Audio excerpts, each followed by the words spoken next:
The Department of Justice launched an investigation into the Charleston County Jail more than a year and a half ago, but where that investigation currently stands today is unclear.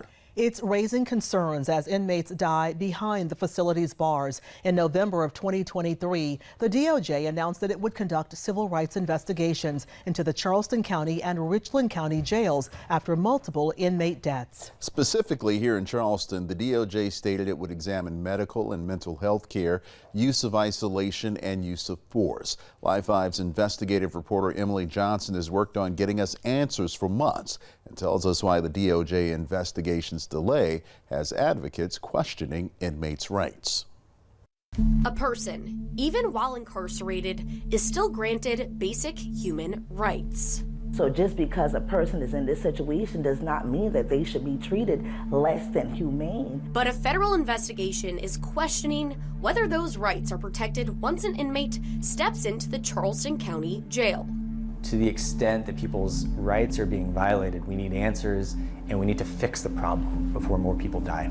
That Justice Department civil rights investigation into the jail and its recent problems has no concrete end in sight. Federal investigations, unfortunately, take a long time. The DOJ launched its investigations into Charleston County Jail and Richland County Jail at the same time. They released their findings on the Richland County Jail back in January, showing the jail violated detainees' federally protected civil rights by turning a blind eye to, quote, extreme violence, gang activity, and contraband. But we are still waiting for the results of the investigation into Charleston County's jail, and in the meantime, inmates are still dying.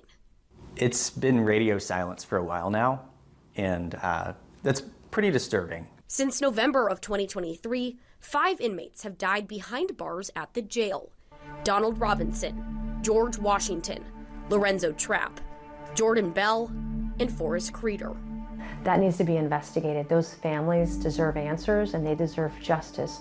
Whose fault was it? How did it happen? Before the investigation was launched, 10 people died from the start of 2020.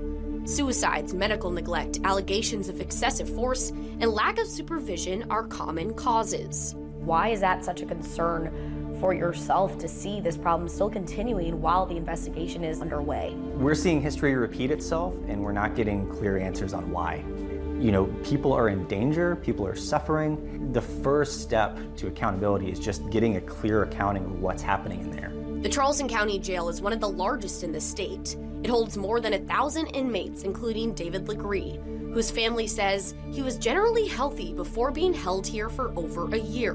His family says they've noticed a disturbing development. In recent months, David's health is failing.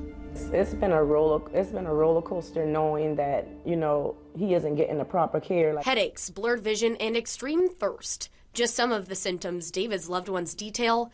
Medical professionals inside the jail discovering incredibly high blood pressure. My grandmother was a diabetic, so we both knew that these numbers were through the roof. His fiance says doctors gave Legree insulin. They took blood work went missing, took more blood work, took like 2 weeks for them to get those results back. From Easter up until now, he has not had a normal blood pressure. The sheriff's office states the jail isn't required to give updates to inmates' families due to HIPAA laws and privacy concerns, but Legree's family feels they deserve answers as his health continues to decline.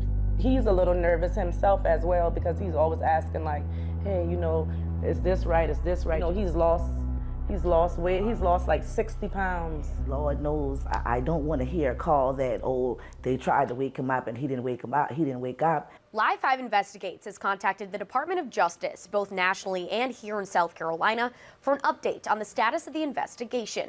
The South Carolina DOJ said the investigation remains ongoing.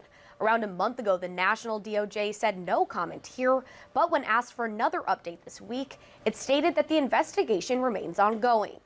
We have a concern that this is going to be scrapped, that it'll be put on the shelf, that if it's ever released, it will be redacted to the point of uselessness. Last month, we were invited to tour the Charleston County Jail. What can you speak to with, your guys' relationship and at least communication with this DOJ investigation, and if there's any updates on the status of it? Our communication has been wide open. Anything they've asked for, we've provided. Any questions they have, we've given answers. Anything they wanted to look at, we've shown them. So we are as transparent as we can be. We've been very pleased with the communications we've had with DOJ, and I think things are going to go well for us.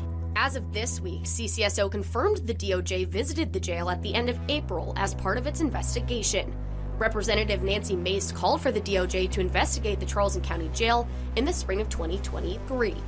As for any updates in the investigation status, Mace says to her knowledge, it's ongoing and not paused. I believe every investigation should be as quick as humanly possible, but I also understand now with 15 deaths that there's more to investigate. It takes a long time now, and I wish it was faster.